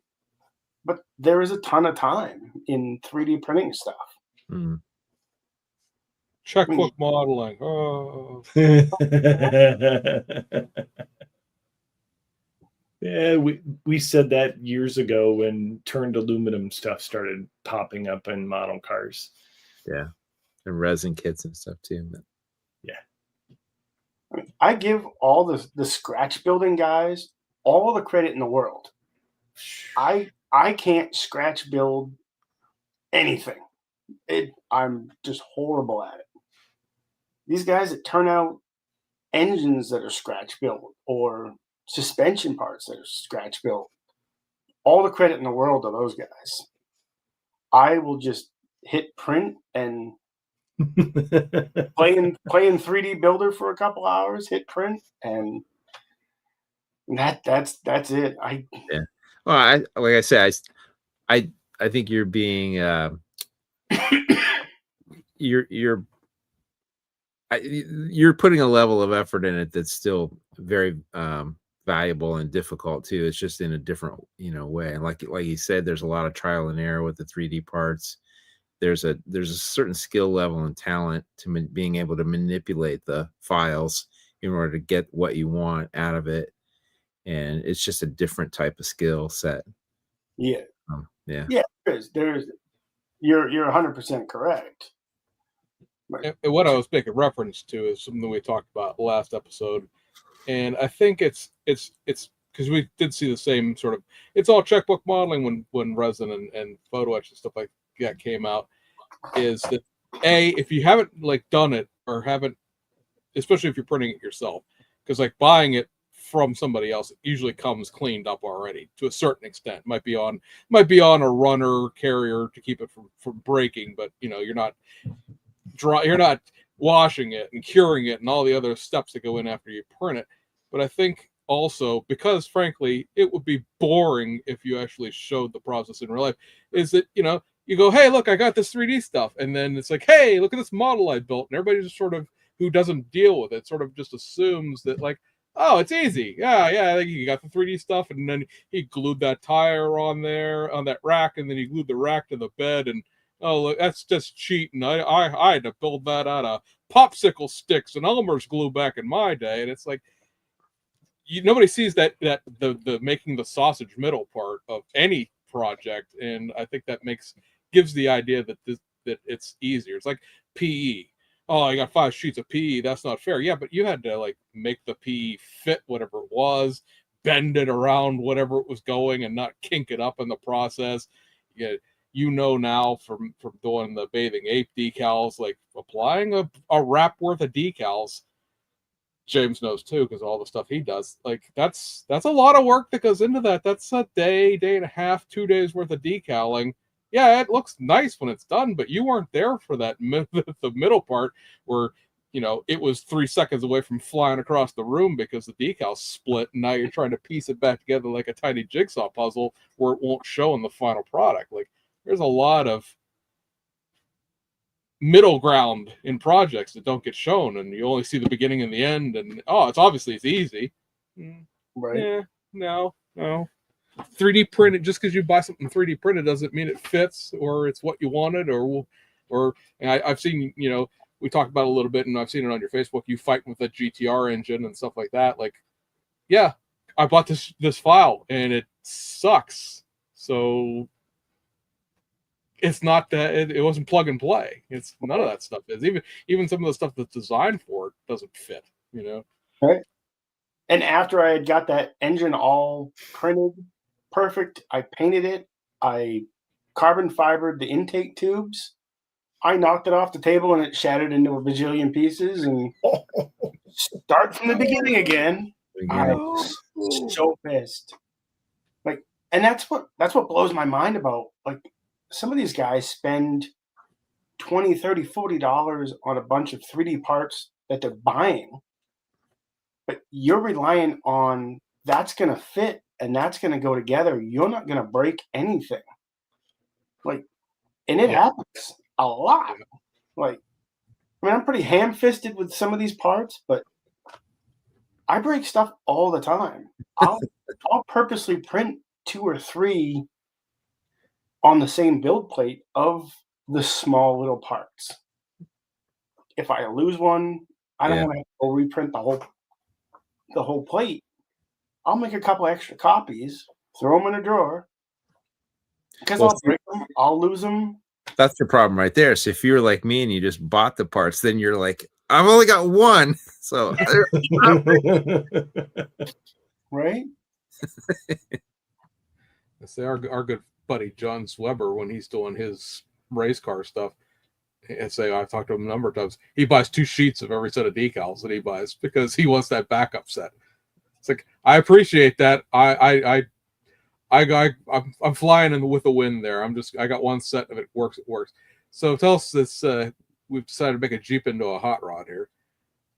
So I actually built a Jeep into a hot rod in 1-to-1 scale before I did that one. Like the one that's cheating. I had a CJ7 that I built, rebuilt, changed around again, and then one day I was like, "Yep, I think these are cool. I'm gonna do this." So I bought a Speedway Motors drop axle, and kind of just how you see it, it turned out in real life. This is a CJ5 because it's the Daisy Duke CJ5 kit. And the real one I built was a CJ7. But it kind of looks exactly like that. Motor hanging out, was a big AMC 304 with the lake pipes on the side. And your neighbors hated you, didn't they? I didn't have it for that long, thankfully, so they didn't get the full experience of it. I built it, took it to a car show, drove it around, and then sold it a couple of months later, and never seen it again. And I just had to build a small one to remember it by. It's insane. And that was pretty early on in my comeback. So I look at this, I'm like, oh God, that's horrible. I could do so much better with that now. But yeah, it kind of looked like that. It was a danger contraption. Love it. I'm going to take what is arguably already an unsafe vehicle and then chop it up and make it into something totally unsafe now. Right? And make sure Well, at least that wouldn't roll over. Right? It turned a lot of heads at the car show. People were like, what? I don't know if they were amused by it or frightened by it. Shocked, right? How is that? Because it was super loud. I mean, it was just open Right. Yeah. and super loud. Neat. And you had a big grin on your face, I'm sure. Oh yeah.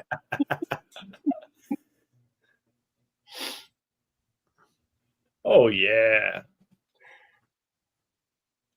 And then I can just build that the next day. That's what makes this hobby so great. Completely. Yeah. So is that I- airbrushed and like, or is there decals? All the paint is airbrushed, Okay. but then there are the monster decals. Okay. I say this isn't a real. This isn't a real car. This is an imagination. Right. I saw a picture of this. I stole this livery. There was a guy who built it for, I guess, a video game called iRacing. I don't know if it's what platform it's on or anything, but I saw a picture of it. And I'm like, yep, I drink a lot of Monster. I want to build that car. And got the Monster decals from some NASCAR kit and just kind of made it close enough to this. And yeah. And is that a matte finish? Like Yes. spray matte over the. Yep. So you painted, airbrushed the sort of rainbow pattern, put your decals on, then flat cleared the whole thing. Correct. Yep. Neat. That's fun. It's a little Ty Gibbs Toyota in there because you got the Jordan logo on there from the NASCAR kit too. Thank you, Salvinas Jr.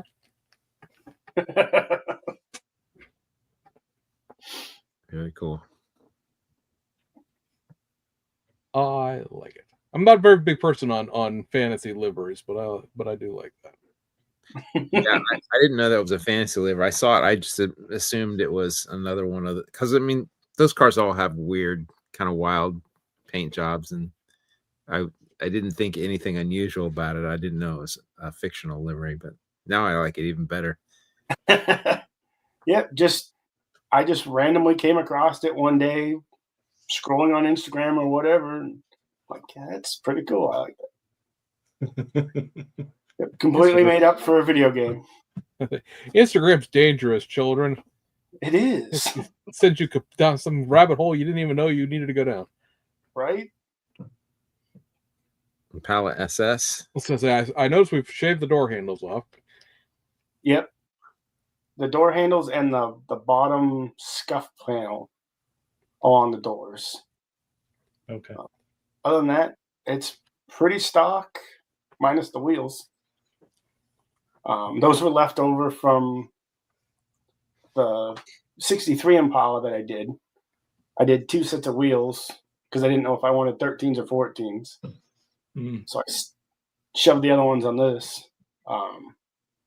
For another build off, it was a Revell themed. You had to use a Revell kit, and that's just the Revell 95, 94 SS. Mm-hmm. I think there's a 572. Yeah, there's a 572 with an EFI cross ram EFI under there. You like to mix lowriders and big horsepower. I do. I don't. This fits good. Yep, that fits. You should cross all of your interests and make the big donk 30-inch wheels on a lowrider. Yeah. Overlanding lowrider. Low riding trophy truck. You saw it here first. folks. Rider or There is a place for donks. I don't know where that place is, but there is a place for them somewhere. You Takes a didn't lot say- of horsepower to turn those wheels. I tell you what. That's right. Right? yeah, I feel like that's a Florida thing, isn't it? Like a Miami thing, like those Impalas with 1,000 horsepower and the 30-inch wheels. Florida, like Alabama, Louisiana, yeah, Bama. Yeah. Right? Neat stuff. So what kind of, if you had your choice of any brand new all new model kit, what would be on your wish list? It's, I don't know, it's tough because they're making them. Like Andre put up the Javelin and the AMX, and there's so much that is coming out that I'm newly discovering, like, oh, that you can just import that to the States now. All right. I don't know. It hasn't come across my mind yet, like what I want for a newly tooled kit that isn't available yet. And I love the modifications that Round 2 did to the S10 to update the grille to a 99 plus style. That's great. Like, that's one of those kits that was missing. right. That's actually a really nice kit. I've considered building one too. I got an early production sample of that one, and it came at a time when I was building a couple other things and I didn't want to get distracted. But I've looked at that kit and go, I should build this thing. It's actually a nice kit. I'm looking forward to that because you can build the square bodies, you can build the 94, 95s, Right. and now you can build 99 and up. So you can do pretty much the whole range. And there's companies out there making the Cyclones and the Typhoons. So like all that stuff's available, which is this whole 3D printed is amazing. Like what's available now. Yeah. It's almost limitless. This is a Ferrari Boxer or 512 Berlinetta. Yeah, it's a 512 BB. Yeah, okay. And who makes that kit? That's Fujimi. Yep. Jimmy. That's one of the red box Ferrari, whatever they say. It's Ferrari light. Yeah. Oh, okay. Did it come with an engine? Yep. That's completely out of the box. Okay. Yep. You didn't send me this, but I've seen it, and I like the fact that we didn't go Ferrari red. It's an unusual Ferrari paint scheme. And you followed the stripe down the bottom of it. I like that. Yeah, It's off-centered. Ferrari color, though. It's couldn't even come up with the name of the Ferrari paint, but it is a Ferrari blue. Okay. And a Ferrari yellow for the stripe. Okay. Yeah, model. I don't have any red. I have one red car model. I just don't like painting red. I don't like red cars in general. So You I and knew Diesel. as soon as I got this kit, I'm like, yep, it's not gonna be red. Let's get something else. Are you a big kit collector or like all three of us were all like, we have deep stashes of kits, but I know some people are, try to keep their stash small. How about you? Mine's right around 100, somewhere in there. That's rookie numbers. That's good. Rookie numbers in this racket. You gotta pump them numbers up. Right? Well, you're not helping with that, James. No. I'm here to make sure the people that I like stay in business. Right? Nah, I mean, I have more than I'll build. I'm sure, but I just ordered 2 more today, so why not? I don't know. Are you like for me? It seems like I always want to build the thing I don't have. Right? I've got plenty to build, but the one I get inspired was like, oh, I got an idea. I'm going to need a kit. Right? Yeah, like based on that one Bathing Ape car that I started, I had to buy 3 other kits. 4 more, right? Plus one that hasn't come out yet. Yeah, so there's 4 that I didn't have that I had to get. How many models do you build a year? Do you think? Probably 20-ish. Oh, okay, that's a lot. Yeah, you're getting about 2 a month. Then that's pretty productive. Maybe, I don't know, maybe 15, 20. I don't know. That's a I was lot. to say he's building enough that he doesn't remember the things he did to the models. So Right. that's You're cranking through them pretty. That's a lot to be building 2 a month. Well, it's nice because the build offs are usually like 2 months long. Yeah. And I'm doing 2 at a time, usually for different build offs. And Right. so, And most of your builds are not what you've shown there. Those aren't simple, like out of the box. I mean, you're doing a lot of detailing work and some heavy modifications and complicated paint jobs. but a lot of them are out of the box, like that 512 BB. That's right out of the box, and it wasn't that complicated a paint scheme, just the one stripe. But getting it right, that's the hard part. Yeah, and I'm not a perfectionist. Like, there is dog hair in most of my paint jobs. There's a few that I'm like, yep, that's gonna stay right there. I'm not gonna deal with it. This one's But getting a finish. But I mostly build just for me, and they get stacked on a shelf, and some of them are stacked in a cabinet that is closed, that they'll never see the light of day anymore. So I'm not going to start from scratch in the final stages if I screw it up. Right. I'll just be like, all right, yep, that's another B1, and put it on the shelf. And it's, if I need to do it again, I'll buy another kit and start again if I have to. Yeah. But I'm not the perfectionist that's going to take 6 months to put this one part on it perfect. I'm just not. That's fair. I'll say as we're finishing out our season 2 here, the thing that we start to look forward to in spring, because we all get together for it, is NNL East.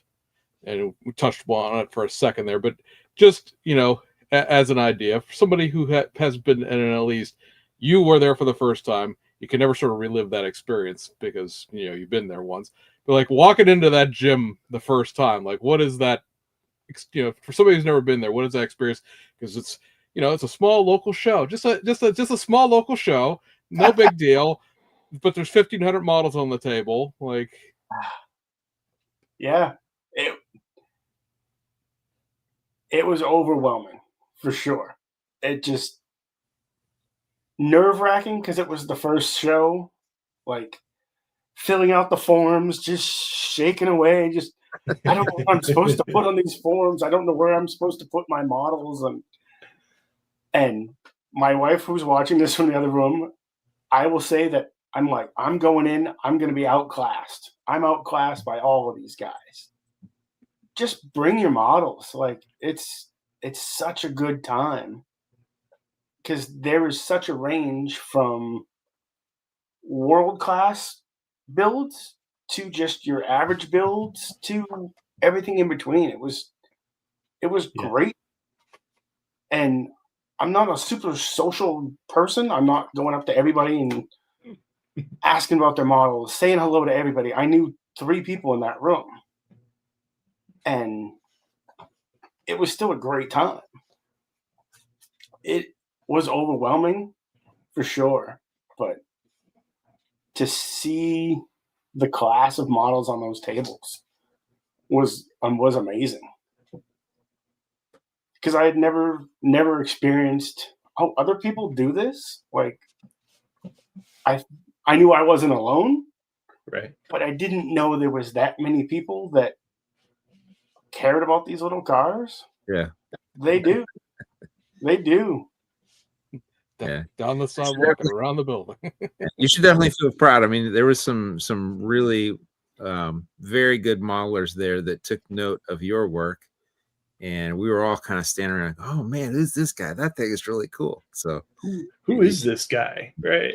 I appreciate it a lot. I really do, and I'm so thankful that I've actually connected with all three of you kind of separately over decals or the show or this and that. It's great. I appreciate it a lot. As I said, now we solved the nobody knows your problem, so enjoy talking to everybody in New Jersey that's coming here. Which will be great. It'll add to the experience there. Like, Right.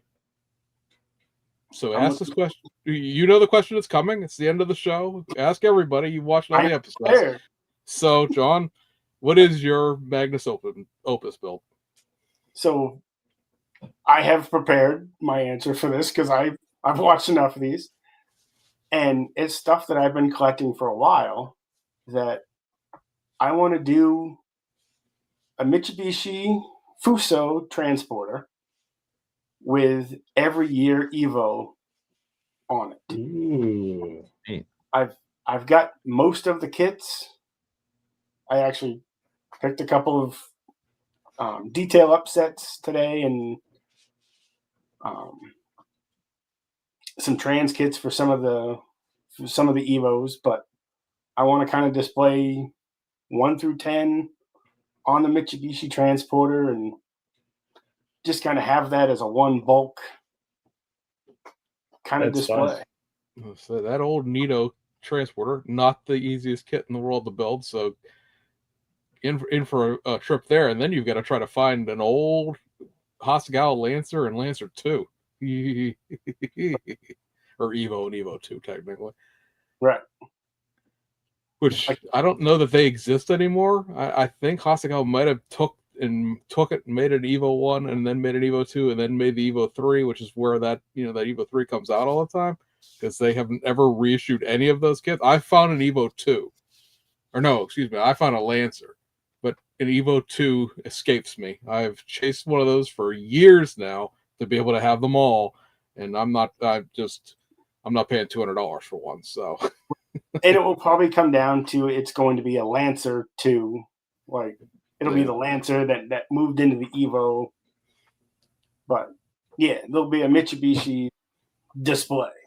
I like it. Neat. Fun. Yeah. All right, boys and girls.